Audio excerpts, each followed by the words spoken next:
Hello everybody and welcome to the United Stand. It's Sunday Night Live. We're going to be talking a lot about a lot of things. We were just talking there about the Wednesday night game against City and how we approach it. But we're going to start off with Solskjaer's January transfer gamble. But first of all, let's start off with Happy New Year's to Ricky, Beth and Kev. How are we all doing?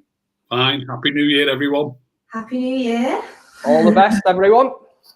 Title number 21 on the download. Ricky, I saw you on about that the other day. Were you pissed or what? Probably was if it was New Year's Eve. Yeah, probably was.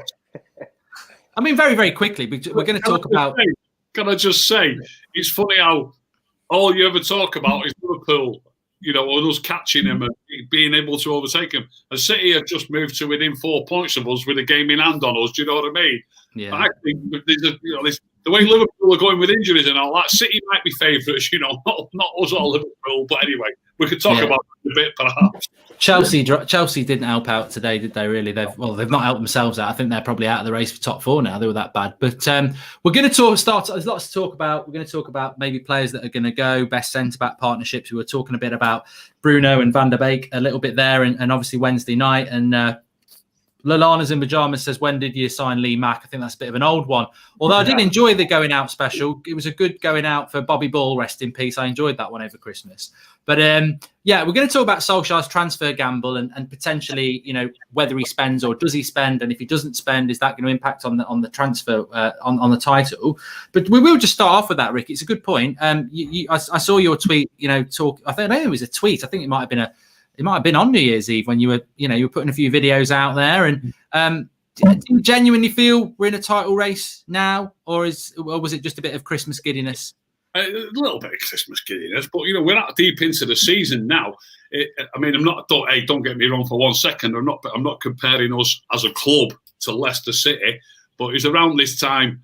It was quite a bit deeper into the season when people were still saying, I think when Leicester won it, people were sort of saying after they played like 32 games, he'll drop out of it. You know what I mean? But we're Man United. We're not Leicester City, are we? No disrespect. So, you know, when are we going to drop out of it? When will we start saying, we're definitely in it? Or we're now, you know, I think we've played 16 games, haven't we? And Liverpool have played 16. I think a few teams have played 17 now, haven't they? So we're obviously above some teams that have played quite a lot of teams that have played 17 games. So we're well enough into the season. I think Liverpool is our 19th game, which is exactly halfway through. Right. No, it's 18, isn't it? 18, only, yeah. We're one short of halfway through. Yeah. But if you take it in little batches, if you like, if we can just get through our next 5 or 6 games and be within 2 or 3 points of Liverpool, hey, don't get me wrong, hopefully we'll be in front of them. But if we can just get through the next 6 games and you're on sort of 23 games or something or whatever it might be, and be within 2 points of Liverpool, you know, you're still in it. So then you start thinking, well, another 4 of, you know, you just take it bit by bit. And, you know, we're definitely in a title race now. And let's hope we're still in a title race in 5 or 6 games and then look at it again. You know, every game's a cup final now, isn't it? And I think that's the great thing about the Wolves game and then the Villa game. I loved the Villa game. Fair play to Villa. They played really well and it was a fantastic win. And I think the fans are feeling that now, Kev. I want to start off talking about January because the transfer window has opened. Obviously, we've seen Eric Bailly come back into the team. We've got ourselves into a good position. Is it a gamble by Solskjaer to not get anybody in this month? Do you think we need something? If so, what? Do you think it's going to have a big impact on whether we can win the league? Because there are people out there, especially in the chat when I was doing the show this morning, saying if we don't get a centre-back, and we're going to talk about the centre-back pairing more about what we think Ollie's first team is, but if we don't get a centre-back and you pick up a couple of injuries, unfortunately that defence just ain't good enough. Do you think it would be a gamble? Do you think that, you know, the club's got the money there? Do you think they will do anything? I don't think they will do anything. I understand exactly why a lot of fans will want to see a centre-back come in. But I said previously, before Eric Bailly even got back into this team, that I thought if we can get him fit, which is always the main thing, give him a run of games, which he's now getting, which fingers crossed every single game that he doesn't break down. I think he's been absolutely immense. The other night against Aston Villa after that game, just the way they celebrated that victory, I think these players are starting to believe. But the Eric Bailly sliding challenge was just as good as a 94th minute winner for me. and the fact that all the players ran over to him to congratulate him. So the question really would be, do you bring somebody in for the sake of it? Because if we're talking about a centre-back, we want a top centre-back.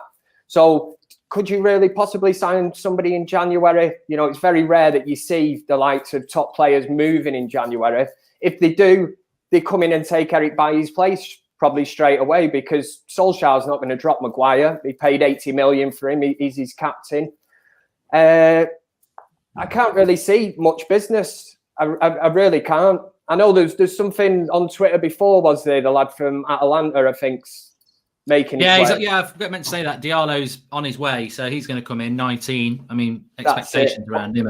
But again, I don't think he's going to be walking straight into that squad. At the minute, I don't see the reason for upsetting it. I think there's players on the fringes. We keep all this stuff about free Donny van der Beek and that. You know, he's going to struggle at the minute to get into this team. But we've got cup games coming up, and this is where squad rotation will come into it. Definitely. Unless we can go out and get Haaland in January, then, you know, somebody top draw like that, which I can't see happening. But as regards to a centre-back, what, do we just bring somebody in so we sat on the bench? You know, we've got players on the bench. We've got the likes of Twanzebe chomping at the bit. Would love to get into that team. He's a quality young player. Yeah. Pratt in the hat, maybe it is the real definite Pratt in the hat, but how can I flip-flop when Lindelof's injured? If I said that last week, Lindelof's injured, mate. So, of course, Maguire and Bay is our best centre-back pairing. But we will talk about that in a bit. Beth, the transfer window is now open. We've got ourselves into a great situation, as I said. Do you think that, you know, Solskjaer needs to be backed now? Or do you feel that it is a gamble to just stick with what we've got when we might not have that opportunity? You know, in the summer, it's a reset, isn't it? It'll be a different world next year. Yeah, exactly. I think the main business that we're going to do is going to be done in the summer because, like Kev said, usually big players don't move until summer, and there's not been that much noise really around United, and we've not been linked to as many players for January. But I do think it is essential that we get a centre-half, because even though Eric Bailly was absolutely top drawer, and I think if he stays fit, he could be the top drawer centre-half in the league. We've just shown how much a pacey centre-half helps our team. We've played so much better when we've had a higher line and Eric Bailly to bail a few people out. And I feel like the fullbacks have actually pushed up a little bit more because of that as well. And it's really helped us. And like when Liverpool signed Van Dijk, we need to make sure that we can continue with a centre-half partnership like that. And it's United, you have to fight for your place. So it doesn't matter if you bring someone in, they fight for their place. Everyone else has got competition. We need to make sure that we have a good centre-back partnership, or else we don't have a chance at the league. We're in a great position now, and I feel like if we sign a centre-half and make sure we have a solid defence, then our attack speaks for itself, doesn't it? I think we can really go on and challenge the likes of Liverpool and City, who are looking really good at the back at the minute. Yeah, I noticed on after the game against Villa, Ricky, you actually gave some praise to Eric Bailly, and I know that you've had your doubts about him. Where do you sit on this? There's been a change. I think Maguire's played quite well since he's had a quicker centre-back next to him, and he looks more composed. I don't think he's been brilliant, but he's been better than he has been, and you know that's an improvement. Where do you sit on this Eric Bailly thing, and do you think we have got the centre-back specifically? I mean, yeah, obviously if you feel we need to invest anywhere else, but what's your feeling about the squad, especially around the centre-backs for the rest of the season? Because that's where we've been shipping some dodgy goals. We do seem to have the goals in us going forward. I think I've said before that I often think that we ship too many goals and one or two dodgy goals because there isn't enough cover for the centre-backs. I mean, if you think back to the Spurs game, virtually only Matic in midfield for long periods of that game, and they put six past us. So some of Ollie's team selections have left a lot to be desired, I think. And I think that any team, no matter how good your defenders are, they need a proper midfield in front of them. It's no good with one midfield man or even two. I mean, when we got beat away in Leipzig, people said, well, we had five at the back, it was enough. But we only had two in midfield. Bruno was too far up and two strikers. You can't go to a team as good as Leipzig and only have seven players behind the ball when they're attacking you. Most teams would go. When I say most teams, if they were playing Bayern Munich, when they defend him, would have 9 players. I'm talking about outfield players as well, not including the keeper. they'd have 9 players with that behind the ball. So your defenders have got much more chance because you're a more solid unit. So I don't think it's always the fault of the actual centre-backs or the actual defenders that we have been shipping so many goals. It's been about the team shape that we've been shipping so many goals. So getting back onto the centre-backs, and I've said this before, is you're not going to cut out every goal. You're not going to stop conceding goals all of a sudden. So you'll concede different types of goals. You understand what I mean? It's not. I mean, as well as Bailey's played, which he has played well, we've not kept a. Well, we kept a clean sheet against Wolves, didn't we? But we let 2 in against Leicester, and we let 1 in against Wolves. We're still conceding 1 a game. It's not a massive improvement on before. Actual goals against, it's not a big improvement. It's a little improvement. I think Maguire and Bay have got 8 clean sheets in 10 games together, apparently. If so, that's fantastic. But I mean, if they're obviously they're dotted about over so many. Look, if that's the case, it's worth trying. It's worth persevering with. But you have always got to look at form. If they've got 8 clean sheets in 10, that means they must have. If they've got 8 clean sheets in 10 and they've got 1, they've only got 1 in the last 3, though. Do you know what I mean? 2 in 4, aren't they? They've got 1 against Everton. Together against Everton. Yeah. Which I think, to be honest, I think that the defence, as I said, Maguire's been a player that I've given a lot of criticism, but I've got to say I've really liked the defence in the last 4 games, and I really like Lindelof, but he's injured. But I'm a big fan of pace in your centre backs, and Maguire looks so much more assured. But I'm not saying Lindelof's bad. I think Lindelof would be better with Bay. I just don't think. I mean, I remember Rio Ferdinand saying they're a nightmare, and Rio's very pro United, but he obviously knows what he's on about. He said, those 2 give me nightmares. And I don't think he's having a pop at them individually. I just think that the pace, you can't play a high line with those 2. The thing is, I think Ollie wants 2 players for every position to fight it out for their place. That's why we're looking at a right back. And if you think about it, Lindelof and Maguire should really be fighting out for the same position. And then Bailly needs another person to fight out for the same position. People say Tuanzebe doesn't seem to be fancying that much, and they're both very injury prone. So I do think we need that other centre-half because I know Ricky says about team shape and stuff, but the amount of mistakes that have come just from having 2 slow centre-halves and the way it drags our full-backs in, we've seen a massive difference. And I think the more they play together, the better it's even going to get. And one of Eric Bailly's best attributes for me is carrying the ball out of defence. I know Harry Maguire tries it a hell of a lot. When you've got a player with pace, and Bailly's really good on the ball, carrying that ball out from the back, makes such a difference to a team. You turn in literally being, defence into attack in the matter of seconds. And like Ricky said, attacking wise is not a problem for Manchester United. We're one of the best in the league. We can concede a corner, and within 5 or 6 seconds, we could have scored a goal. Pace, attacking wise, is not a problem at United. It's just about getting it right at the back. Yeah, I mean, I like what Beth says that you could have Maguire and Lindelof one side, Tuanzebe and Bay the other side, and that's your 4. You've got your cover there. But I'd be interested actually. I'll go back to you on this one. I'll go to you, Beth. Actually, do you think when Lindelof's fit? I think this is really important. Somebody mentioned it this morning. Do you think when Lindelof is fit, he will drop Bay and go back to Maguire and Lindelof, considering this happened before last season? I think we played at Chelsea, we got a clean sheet. Very next game, played somebody not as good as Chelsea, and he went with those 2. If Bailly keeps up this form, he can't do. It's sabotage, really, especially when you're in the position that we are. And if we keep playing the way that we did with them 2 as our centre-halves, surely you can't drop someone who's playing well. Everyone's congratulating Eric Bailly. At the end of the game, you see how much he means to the team. On social media, everyone's praising him. He has been our best player, one of our best players each time he's played now. So if he keeps up his form, he physically can, or else he's just inflicting it on himself. He's inviting the criticism on himself, and he's making it harder for himself. For what? For loyalty. It's not about loyalty. It's about winning games. I think Lindelof's had a great season so far. I said he was a better defender than Maguire because I think this season he has been, but he's never, ever, ever going to drop Maguire. And when you can clearly see the difference between the centre-back partnerships, you just can't do it. And I don't think he will if he keeps up his form. He seemed pretty happy with him after the game. And if we keep playing like this, then I just don't think you can. What do you think is our best? I mean, I'm scared to ask Ricky because you might put Dan James and Matic at the back. But who do you think are our best centre back pairing and why? You know, because I actually think I'm 50-50. I think, you know, the reason I've noticed that Bruno ran over on the pitch after the game and hugged him, but he also put a post out after the Wolves game.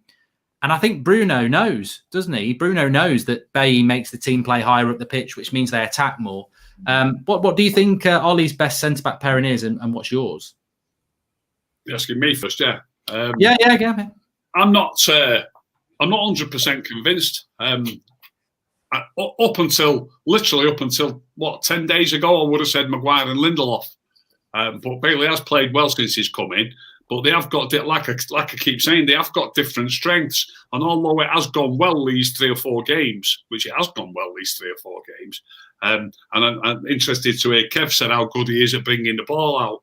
He brought the ball out the other night and kicked it about 5 yards ahead of himself and then went over the top in a tackle trying to win it back. You know what I mean? And that's the type of thing that I see Bailly doing fairly often, I think. Loose touches, having to try and win the ball back because of his own poor touch. He's quick and he's brave and he's strong. He's better in so many ways than Lindelof. He's better in some ways than Maguire. But every player has got different strengths and different weaknesses. And it's just my belief that over the course of a season, it'd be difficult to assess whether you would concede less or more goals with whichever centre-back pairing you picked out of those 3 players. And you would concede different types of goals. Without any shadow of a doubt, we will concede a goal if Bailly plays all the next 7 or 8 games, either A, by him losing the ball, or B, by him passing it to them, or C, by him making a rash tackle on the edge of the box. And if Lindelof plays, instead, we might lose a goal because he gets outpaced by somebody. So you're going to lose different types of goals, but you can't cut out every goal. So to say which is the best pairing, it's a bit tough when Bailey's just come in and played well for 4 games. If he can keep it up, fantastic. I agree with you on that. I just think for me, the Bailly and Maguire thing, especially that first half an hour at Everton and when they put a good team out against us in that quarter-final, and we basically pinned them in their own half for 35 minutes. They couldn't get out. And it just felt a bit more like Liverpool do. Liverpool push their fullbacks forward. You can't get out your half. And the reason we can do that is because Everton can't hit a long ball because Eric Bailly's like, go on then, do it. Whereas you can't do it with Lindelof and Maguire because that long ball, Calvert-Lewin's going to, if they get it right, you're in. So, yeah, but you're right. I mean, look, let's be honest. We should have beat Leicester and Eric Bailly didn't mark Vardy and that's why he got the goal. So, Eric Bailly has got his weaknesses, I agree, which is why I asked you about it. Every player has, though. As I keep saying, you just don't know which type of goals you're going to concede. And the mere fact that they're less likely to score a goal because of pace with him playing, slightly more likely to score for different reasons. Yeah, I just think get up the pitch higher, isn't it? One question I've got for you, Kev, actually is, and we won't avoid this one because we're going to talk about the Man City game, who defend really well. Man City, I think if they hadn't conceded that goal today, they're conceding less than a goal a game. They're defending really well.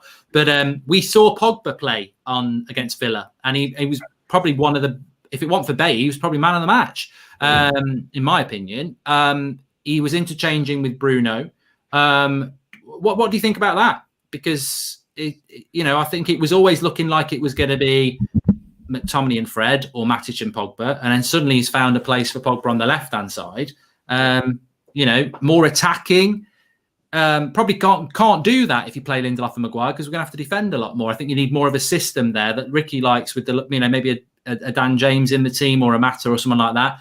But if you're going to play higher up the pitch, he's obviously thought, not only are we going to play higher up the pitch, I'm going to get Pogba in there as well. What did you think about that? Because Pogba played quite well, didn't he? Pogba's been fantastic over Christmas. Every game, he has got better and better. I'm sure there'll be people in the comments saying, Kev's not his biggest fan and all this, which I totally agree. I am not. But footballing-wise, with Bruno Fernandes, technically, Paul Pogba is Manchester United's best player, without a shadow of a doubt. The ability that lad has got. And we know this is what drives us all crazy as fans. We know he's got it in his locker. Maybe we've been a bit harsh on him. Let's not forget, he had COVID-19. he had that setback of, maybe he's just getting up to speed now, and we're starting. Yeah, he hasn't had COVID for 4 years, though, has he? No. Well, you could argue that, yeah. But again, really impressed against Villa the other night. Like you say, he was near enough man of the match, up there with Eric Bailly. He looks interested. The only thing I will say is, and I said it back before Christmas time, I said it's strange that he started to up his performances just as January's coming. I was playing devil's advocate a bit, but, is he playing for a move? Does it look good? Is it good for Raiola and that to say, well, look, this is what the lad can do? But again, if we were to win the league this season, I wouldn't give a lift to the airport. I'll let him walk, but I'd say, thank you very much, Mr. Pogba. Nice one. You go with our blessing. And I suppose, I don't think he's going to go anywhere in January. So if you can get him playing, I mean, the issue with Pogba is we've seen him against Man City at half time. You're 2-0 down, they're going to lift the trophy in front of us. And then he comes out second half and pulls a worldie off and we win 3-2. We know he's got that in the locker. It's just whether he can do it every game. But if he's playing for a move in the summer, this might work really well because everyone gets the best out of it. He's here till May. I said it in the fan forum the other day, right? We get behind this Manchester United team. I said, forget your Pogba FC, your Bruno FC, these agendas, whatever, get behind Manchester United FC. I know a few people picked me up and said, we don't have football club in the name anymore because we're what, Manchester United and that's it, because we're a franchise or whatever. But just get behind the team, man. That's all we can do now at the minute. We've got no fans in the ground. So all we can do is try and spread a bit of positivity because we're there. We're there. Whether, people are not talking us up that much, I like that. We're second, we're joint top. Just go about our business. If people want to keep saying, in 5 games time, they'll have dropped down. I'm happy with that. Let's go about our business and see where we are in 5 games time. I think that's really important as well because it'll be foreign to a lot of people, especially the younger fans, that it is really important that we get behind the team at the moment. Like I said ahead of the Villa game, I think Wan-Bissaka's going to have a good game. And, people have been, he's trash. But it's important that we, every player plays a part. And if they bottle it, like Kev says, and they have some bad results, then, the criticism comes, doesn't it? But at the moment, I think everybody needs some encouragement because we're in a really good position. Talking of which, Man City played tonight, Beth, looked very, very good. And Chelsea looked very, very bad. Carabao Cup semi-final Wednesday. Watford, I think, next Saturday night. And then we've got Burnley and Liverpool the following week. How do you approach that Man City game? Is now the time to rest players or do you go full tilt against Man City on Wednesday night? Absolutely not. Do not rest players. You play your best team. At the end of the day, City have had 2 less games than us. We've got quite a good amount of time to recover. We've got Watford in the Cup coming up where you can rest people. And this team needs some silverware. And Pep's going to go full throttle for it. So why don't we as well? I think we need to play our best team because City look great at the minute. They look like they've got their attacking flow back. I don't know if it's just because Chelsea are bad at the minute. They're not clicking whatsoever. But when I was watching City tonight, they look like they're getting that mojo back that they didn't have. Their quick passing ability it's getting there. And that Foden looks like a proper player.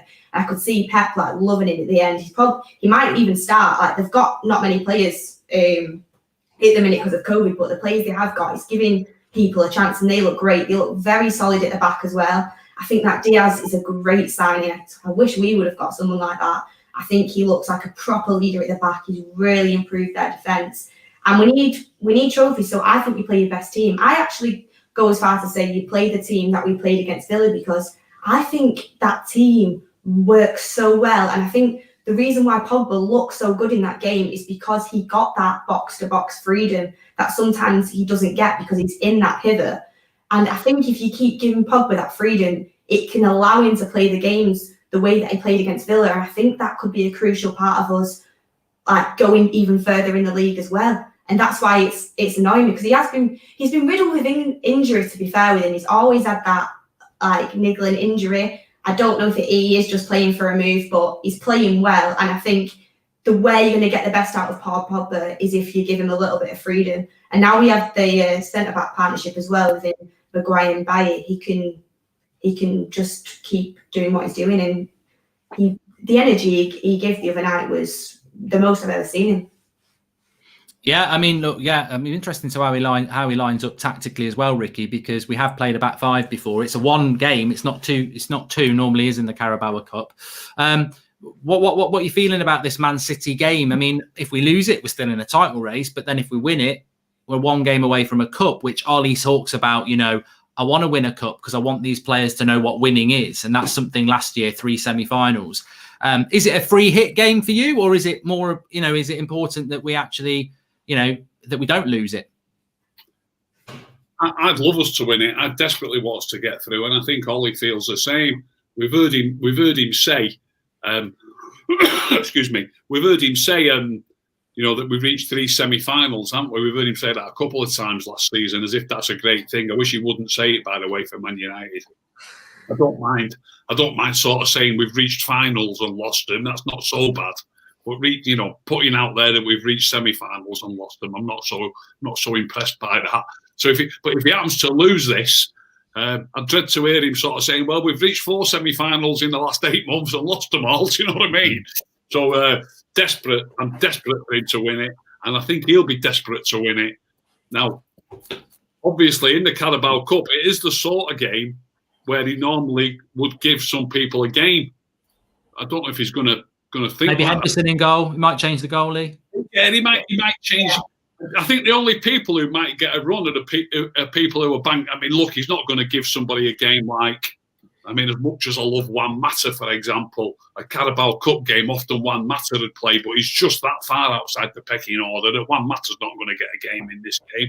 I think keep him for Watford. Keep him back for Watford. Yeah, I think Van der Beek, he might be tempted to give him a game, but when he won't give him a league, and this is such a tough game, and it's still an important. You know, when I say still an important game, it's probably equally as important. You know, you can catch up in the league, can't you? I'd love to be able to ask Ollie this question, like we played Villa the other night and won. Was if he was offered beforehand a draw against Villa and a win against City in the semi, which would you take? You know what I mean? You can, you know, you might have a chance of catching that up in the league, might you? But you can't catch it up in the cup. Well, you're out of the cup if you get beat. So I think he's going to take it as seriously as that. So, you know, look, each time he picks a team, you don't know if it's going to be Greenwood. You don't know if it's going to be James. There's certain things like that. Well, James only recently, but still, I think he's played 2 in the last 4. So there's certain places that are up for grabs, but they're only going to be up for grabs for the people who do get plenty of games, if you understand what I mean. I don't think people who don't get plenty of games are going to be even considered.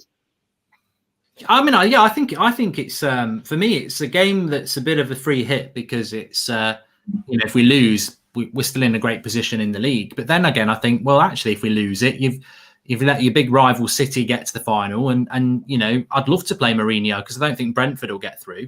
Might be fans in the ground then as well, Kev. So it is a big game, really. I just think we're so happy with the league that we're like, hey, it's City, what, you know, not really thinking about it much. But actually, when you do think about it, it's not one you want to lose. No.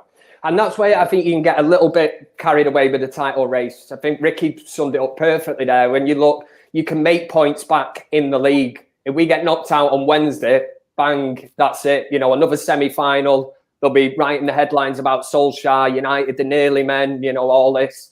It's a one-off game, you know. Well, just say as well, I was going to add in as well. If we did lose this game like Chelsea have lost it, I could still see those Ollie outers being there. Ollie out. They'll be back again, won't they? So. Yeah, and that's the sad thing at the minute. You know, the team are performing. We're doing well. We're one game away from a potential trip to Wembley. And every game, like you said yourself, every game is becoming a cup final. Now we've got that Burnley game that it's finally been penciled in. You know, we can sort of see and navigate where we're going at the minute. But I would absolutely love United to win the Carabao Cup. I've never seen it. Don't get me wrong, at the start of the season, it's not the one that you look at and go, yeah, you know, we want to give that a right good run this season. But so many managers have come to England, you know, the likes of Mourinho and Guardiola. Yeah. And I'm not mentioning, you know, Solskjaer in the same breath before somebody clips that, you know, and says that I'm mentioning Solskjaer with Guardiola and Mourinho. But it's a springboard. It's silverware, and winning stuff is, you know, it gives you that buzz. Who knows where we could go from winning something like, you know, the Carabao Cup. Getting into the final as well give us confidence to go forward in the league. Just keeping that unbeaten run that we've got going on at the minute. It's so important for the confidence. I think that's why we got results at Villa and Wolves as well, because I was actually nervous for them games, because the hard games, Villa look like they're a top 4 side at the moment, and Wolves is our bogey team. They just sit back and defend, and you know how hard we find it to break teams down. And yeah, we got a bit lucky, but the fact we managed to win them games, and I don't even think we're playing at our actual best as well, and we managed to win them, that's what we would not have been doing that last year, and that's the progress we've made. And to be in this position from where we were, I mean, we've just got to keep the confidence up, because I do think majority of it is mindset as well. And I actually do like the fact that Solskjaer's got us playing like a couple of different systems, because it does throw off the opposition, and it's been working quite well for us, because at the start, obviously, I think that we weren't playing as well because we didn't know the systems, but the players are getting more and more familiar with how they should be playing in their positions and their roles. And I think that's why we are getting better results and are managing to get these results.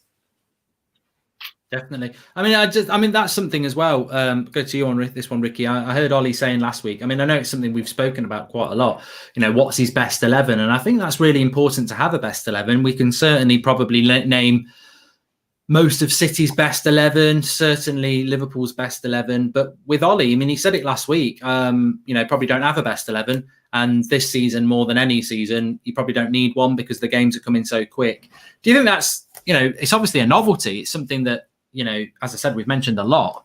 That approach is, do you think he's right about that? You know, we never know what team he's going to pick. We never know what midfield he's going to pick. The front three changes. Obviously, Cavani's suspended at the moment. Pogba may not have started against Villa if Cavani had been fit, because he probably would have gone Martial, Cavani, and Rashford. So, do you think that is an issue? Changing the team all the time. I think it's an issue, and it's dead interesting. The very last bit that you said against Villa, I think Cavani. I do think Cavani's really knocking on the door for getting a regular starting berth, and I do think he would have. I mean, obviously we don't know, do we? But I think he would have started against Villa if he wouldn't have been suspended. And I agree with you. I think it would have been Rashford, Cavani, and Martial. So Pogba wouldn't have got a game, but Pogba played really as not much more defence, not much more attacking wise than McTominay and Fred did in that game. You know, it was McTominay, Fred and Pogba, wasn't it? All right, Pogba got a bit further forward. Then you still had Bruno at number 10. So what I've always liked, forever really in football, is to have a set format. And then if you have an injury or a suspension, the player who comes in knows his job and knows his role and does the same job. You know, if we think back to the treble year, for example, if Dwight York was injured, Teddy Sheringham would play as a number 10. If Andy Cole was injured, Ole Gunnar Solskjaer would play as a number 9. And if they just got players who fit into the positions, Phil Neville could play right back or left back. It's a bit different with full backs because that's obviously where you're going to play. But you need to have players who just slot in. That's how I've always thought of it. So to have an injury and to let that injury change your formation, it works. We won. We got away with it. But I don't like it. I'd like us to have a set formation. And if a striker gets injured, I'd like us to bring a striker in rather than a midfield player, which is what we did the other day. Do you know what I mean? Or I think that's what we did. I think Cavani would have started. Why do you think that is, that he hasn't got a best 11, Kev? Do you think that's a little bit of a weakness in Solskjaer's armoury, that he doesn't even know what his best 11 is? Or do you think he's just one of those? I think he did it at Cardiff, and Cardiff fans hated it. You know, he basically ended up getting the sack, but it seems to be working quite well. I suppose it'd be interesting whether he approaches these Man City and Liverpool games with a best 11 or a system, because he might use a back 5, in which case it's not a best 11, is it? He's going to go with a system again, which he seems to favour systems on the opponent rather than a best 11. Yeah. Because for me, I would be going with, if it's not broke, don't fix it. We're one game away from Wembley, so you go with your strongest team. I've got a suspicion that you might be correct on that one, and that it'll be the system against Man City. And let's not forget, Solskjaer's done a job on Guardiola a good few times since he's been in charge at Manchester United. Counter-attacking football, even if we're playing at home, we've never took a game to Manchester City. We know we can expect to give them the lion's share of possession and that. The only statistic that matters at the end of the game is the one that's, that happened quite a few times under Solskjaer's reign, which has been Manchester United beating Man City. What was I going to say then? As regards to the formation, I think he will look at maybe tweaking a few players into that team. Like you mentioned, Dean Henderson could come in. He could surprise us. He could bring Donny van der Beek in. But very surprised. you just wouldn't know with Solskjaer, would you? I think he'd bring Phil Jones in before he'd bring Donny van der Beek in at this point. I feel sorry for him. It is a strange one for Solskjaer, because it's not like he's only been there a couple of months and he's stuttering around trying to find his strongest 11.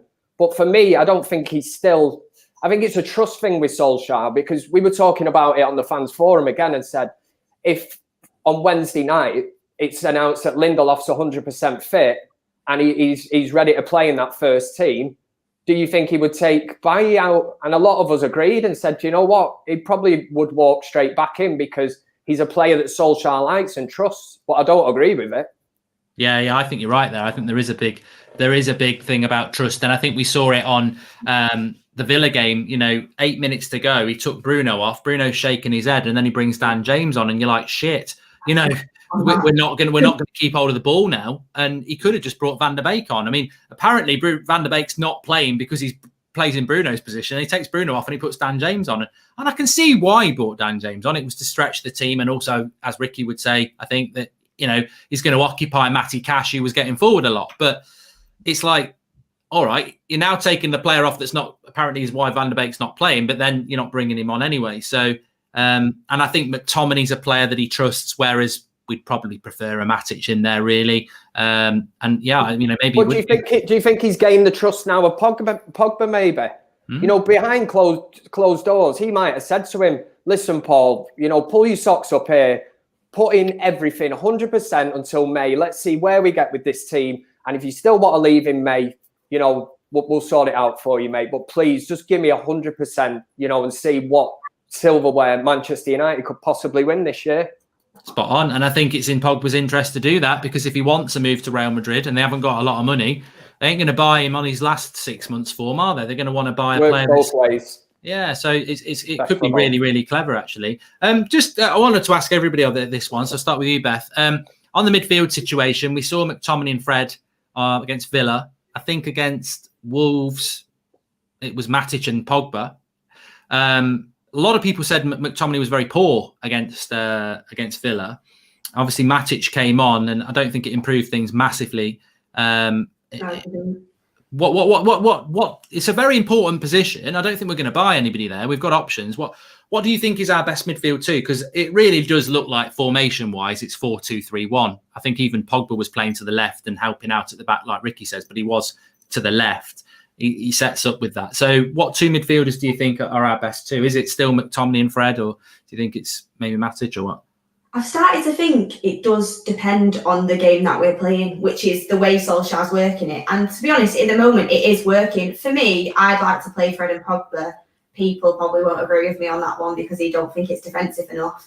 But I think they could complement each other really well. But if you're talking the way he usually plays it, like he usually just constantly puts Matic and Pogba together and constantly puts Fred and Van der Beek together, it's a much of a muchness to me, because I think Fred is brilliant. I'm a massive fan of Fred. He brings us energy, everything. I've said it all before. I'm a massive fan of Fred, and he had an excellent first half against Villa. His passing is even improved in the first half. He tailed off a bit in the second half, but then again, I don't think McTominay brought anything to the team at all. And then when Matic and Pogba played, I think they played quite well, and I think Matic played okay. I thought he was too far back, definitely. He was playing like a centre half. I thought they played quite well together, but it was massively too static for me, and we couldn't get through the midfield. So I don't think either one is pulling up trees for me.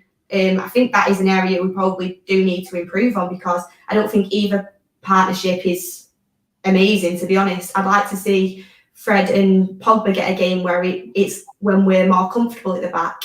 But Ollie keeps changing it, and it's seeming to work. So as long as it's working, and as long as we're winning games, then it doesn't really matter to me. But if you see complete weakness in someone, then obviously you're not going to want to pit them, but at the same time, I think everyone's playing quite well at the minute, so it's not much of a muchness, to be honest. Ricky, Matic and McTominay for you still? 100%. I'd love to see them get a game together on a regular basis, and I'd love to see them get a game together. Somebody said to me the other day, they both started, I think it was it away to Leipzig? But look, they played away to Leipzig, but they were the only two midfield players. It was embarrassing. You know what I mean? So, you know, I'd love to see them get a game like well, just for example, the other day, you know, McTominay and Fred played, but Pogba played as well.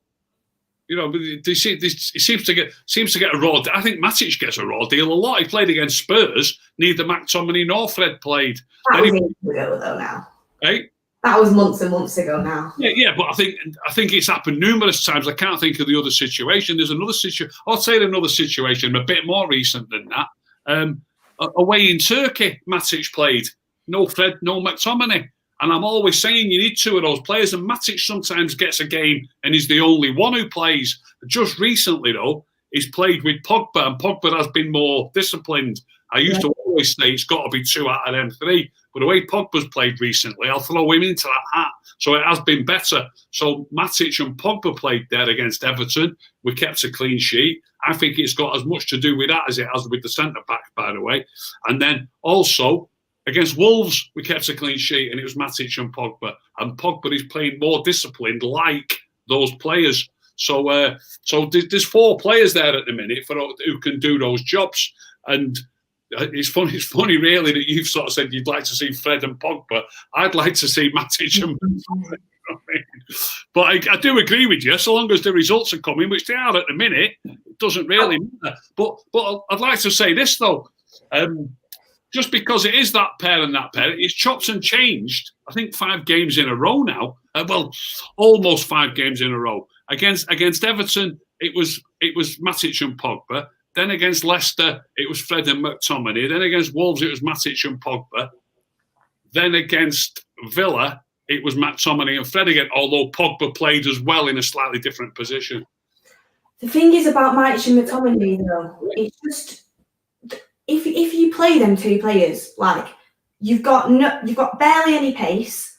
You've got McTominay, who I think is worse at passing than Fred at the moment. Genuinely think he's worse at passing than Fred. I think Fred's up to his passing a lot. And he can't play one-touch football either. So you've got no creativity, absolutely no creativity. And then you've got players that are going to get skip past on the break. He looked against Leeds. Yeah, but that was such a different game. It was a different game that we played. I think McTominay needs to be. I agree with Ricky on this, because I think McTominay against Leeds we've never seen. He was allowed to run past Bruno, and he obviously is a player that can do that. But when you ask him to sit in the half in front of the back 4, I just think he gets run past too much. His passing range is a little bit off. I mean, I don't think he was terrible against Villa, Kev. I don't. But he was getting pelters in the fan forum and on the watch along. They were like, and I applauded Ollie when he took Matic, brought Matic on, because normally he never subs McTominay. And I thought, oh, definitely take Fred off. And he took Matic off. And I thought, Ollie, you know, I was impressed with that substitution, because he normally keeps McTominay on. But yeah, how do you see that midfield too for you? It's going to change. Ricky's right. You've got, and it's worked. But, you know, is it Matic Fred? Is it Pogba Fred? Is it McTominay Fred? Is it McTominay Matic? Is it Well, it's not Van der Beek, is it? I think we can all agree with that. But he's never going to be in there. I've never seen him play football, so I don't know what he's like. Because the few times he did play, I thought he played exceptional, but he just can't get into the team at all. I think maybe he might be saving him for next season or something, and he's trying to adapt into the Prem because he's a bit younger. Like he's not exactly a Bruno, is he? So I think he's trying to make him like really fight for his place or something. But it's like my dad. My dad got this really nice bottle of red wine about 5 years ago for Christmas. He's put it in the garage and he's saving it for a special occasion. God knows what it is, but it's a lovely bottle of wine. That is. We'll keep that. What for? Your funeral? I don't know. It might be for your 60th, Mark. Yeah. For someone you're not going to use. Like, what is the point? Why did we even buy him this season? We could have bought him at the end of next season. Like, what's the point? If I don't think anyone's got an answer for Van der Beek. I mean, if anybody has, fine, but I don't think we have. Well, the thing is, Solskjaer is going to change it. depending on who we're playing, we could all sit here and say we're going with, Fred, we're going, Matic, Pogba. At the minute, I just do not see how you can leave Fred out of that starting lineup. So, and I think I would go at the minute on current form with Fred and Pogba. I'd love to see that given a try.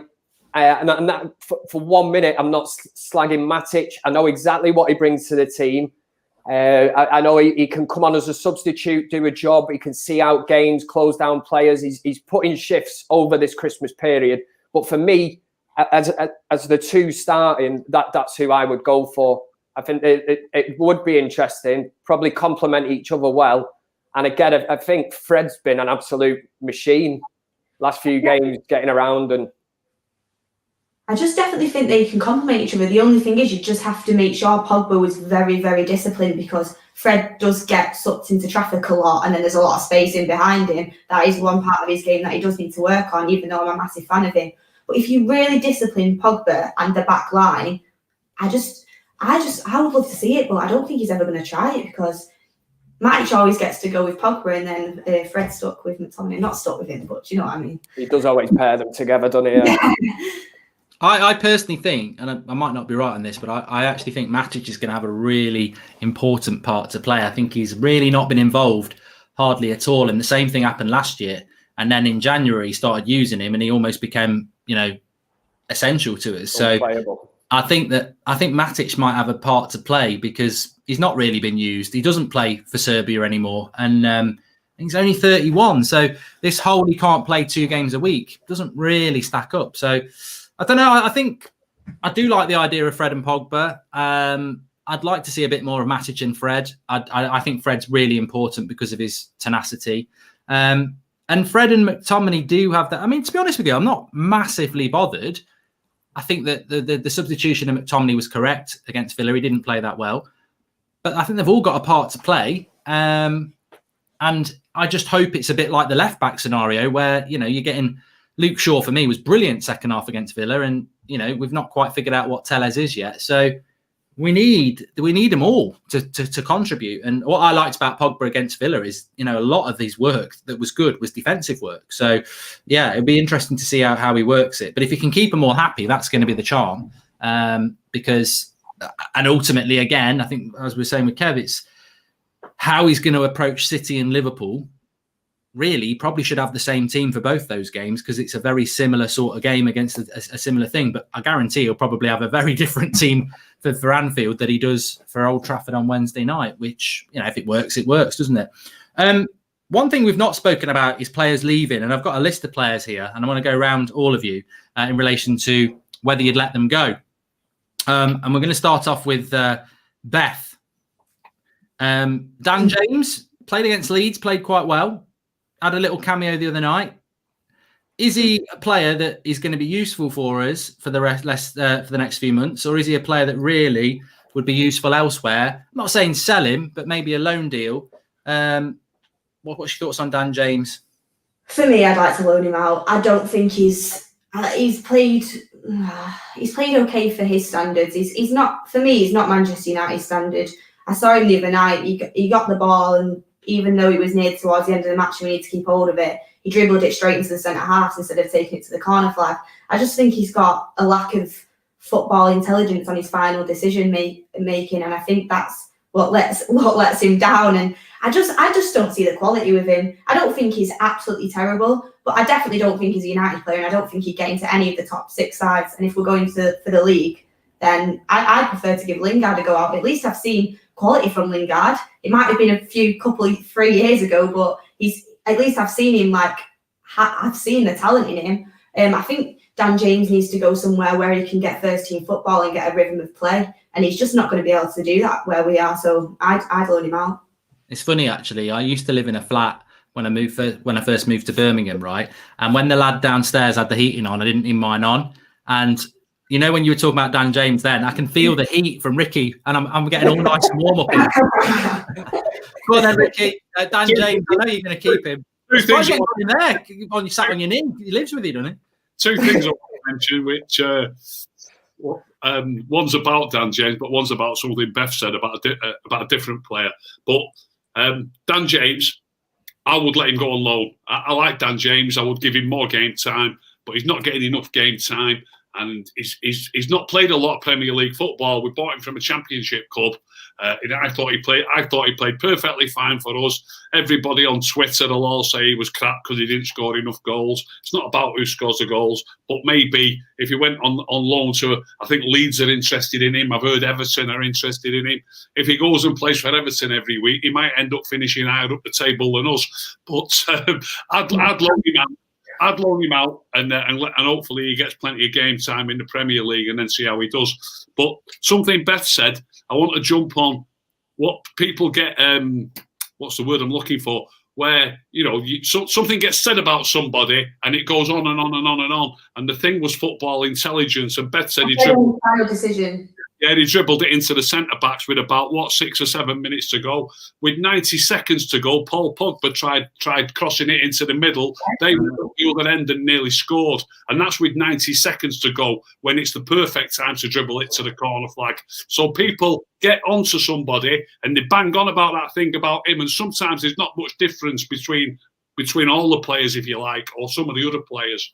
I'll tell you what, Pogba wouldn't have been one of my man of the match if that block hadn't have happened, because you're right, I remember it. He put a cross in and it should have gone to the corner flag. I remember David Ginola doing it, or no, I think it was Cantona actually. I think Cantona did it for France and never played again. They didn't go to the World Cup in '94 because they had the ball at one end and they could have played it in the corner and they put a cross in and then that team went up the other end, scored, and France didn't qualify. It was either Ginola or Cantona and they never really played for France again. So yeah, you're right. I mean, John Barnes was the belter, wasn't it? Anfield, when he could have took it to the corner flag the day they lost the league. Oh yeah, I'm so glad he didn't. I can say the same thing about McTominay passing out of play when Fred gets clipped up doing a dodgy pass. Everyone's got it. Pogba brings more to the team for me. No, I agree with that. But all I'm saying is, Beth, the people do get pigeonholed. Do you know what I mean? And there's plenty of players do similar things and they don't even get brought up. You know what I'm saying? I agree. I've just seen it a lot of times with. Can't have seen it that often because he's never played, is it? On Dan James, I mean, I've got to say I agree with Ricky. I think that he needs to play football and he ain't going to play at United. I totally agree, man. I just had to check my earphones. I thought I misheard Ricky. I thought I'd never hear them words. Dan James, loan him out. He just wants him to go to Everton. He wants him to go to Everton, tear it up, and win the league with Everton. I even said that. Just to prove everybody wrong. Yeah. No, what he does, he needs. And at the end of the day, is he happy to sit on the bench and have a cameo here and there, 5 or 10 minutes? Yes, he's training with great players every day, but I mean, really, come on, he needs to be, at least playing at a club where he's playing football every week. That's what it's all about. It cannot be enough coming on for 5 minutes here and there at Manchester United. He's not in the twilight of his career where he's got a year left or whatever, and he's kicking about. He's a young lad, and if he chooses the right path, he could be a really good footballer, but he needs to be playing football. That's the end of it, really. Hopefully someone can get in his ear, because I've heard that that's sort of what United wanted to do with him in the summer, and he was like, "No, I want to stay on the back." So ultimately, it's commendable, but I think someone needs to get in his ear and say, "Look, you play for Wales. You need to be playing minutes for somebody, and if you want to prove people wrong, the best way to do it is to play first team football." What about Jesse Lingard? You mentioned him, Beth. If a team comes in for him, Southampton. I mean, he's just extended his contract by a year, but that's just so he can't go for free in the summer. He's not getting any minutes at all, is he? I mean, I know he was on the bench, but that's probably because we can make 9 subs. Ollie's really not used him at all. Would a loan be a good idea for him, or even a sale? It depends on who's going. I think if James goes, I'd prefer James to go over Lingard. I think you've got to keep Lingard for that squad depth. And I think Lingard can do a job for us. I know Ollie's not favouring at the moment, but we have seen his talent before. He has been working really hard behind the scenes, getting himself back into shape, doing the right things, training hard. And we've seen the talent in Lingard, and he's getting on a little bit now. And I think I'd like to see him be given a chance, because he's also got pace and loads of energy, but he also has good footwork and can have a good end product that we've seen before as well. and I'd like to see him get a chance in cup games and for squad depth. So for me, I'd like to keep Lingard because I do think there's a player in there that we can still use. Interesting. Ricky, Lingard, would you? I mean, I suppose with Lingard, because he's got that year, only got a year left. If an offer comes in from him in January, would you cash in on him? I mean, I suppose the thing with Lingard is you've either got to sell him or give him a longer contract. And I think we know everything about Lingard. It's not like, let's give him a few games and see how he goes. We know, like it or love it. We know what Lingard's all about. 28 years of age. If Southampton come in with 15 million, 20 million, do you take it or do you think no, let's keep him? Bite the hand off. Yeah. Bite the hand off. 15 or 20 million, 100%. He's he can't get a game at United. He's just blocking the way, I think, for other players. And I take what Beth said. It depends who else goes. You've got to think like that. Obviously, you've got to have some squad depth. But maybe keep him if Dan James does go on loan. But certainly, I wouldn't be. I mean, you've just said I think he's 28, and I think Dan James is 23. I'd sooner see Dan James get more game time. I've seen enough of Jesse. I'm not convinced by him anyway. If you could get a decent fee for him, I'd take it. Like you say, he's 28 years old. I know that's not old, but we've got younger players, I think, who can do equally as good a job, and we've got older players who can do a much better job. I mean, giving, which has happened on lots of occasions, giving Jesse Lingard game time in front of Juan Mata is criminally insane. He's not a quarter of the player that Juan Mata is for me, not a quarter. And, so we've got different types of games, different types of players. But let's say we've got a game coming up at the weekend that we think we can win and we're going to rest players. I'd like Juan Mata to play. And if we've got a tougher game where we need a bit of pace and a bit of strength and a bit of youthfulness, I'd like Dan James to play. So I don't see where Jesse Lingard comes in at all. It's an interesting one, Kev Lingard, because I think at the end of last season he did okay. He's got good energy levels.